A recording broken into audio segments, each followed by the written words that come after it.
Ito ang mga dapat natin abangan dito sa Batang Quiapo mga kapamilya na wag natin papalampasin ang bawat episode ng telesering ito. Malapit na talaga malaman ng lahat ang tungkol sa pagkatao ni Tanggol.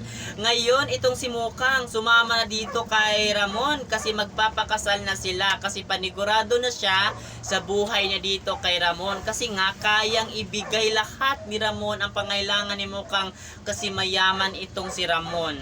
Ngayon ay nasaktan dito si Tanggol kasi ginawa naman talaga niya lahat para talaga ay ipaglaban siya ni Mukang, pero ito lang ang ginanti ni Mukang, sumama siya sa lalaking mayaman at ito nga si Ramon. Kaya naman mga kapamilya, abangan natin itong Batang Quiapo kasi paganda na talaga ang mga pangyayari ng telesiring ito na wag natin papalampasin ang bawat episode ng telesiring ito.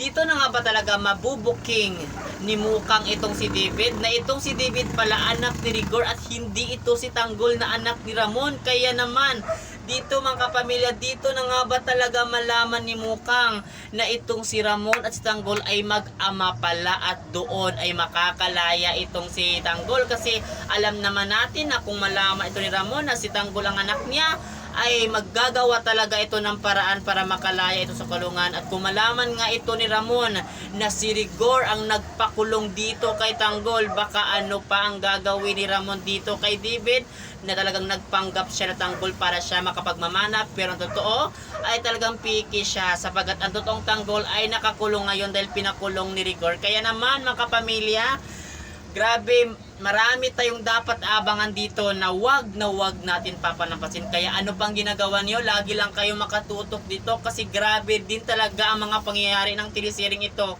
na yan lahat ay wag natin papalampasin. At yun lang mga pamilya, lagi lang kayo makatutok dito. Thank you sa panonood.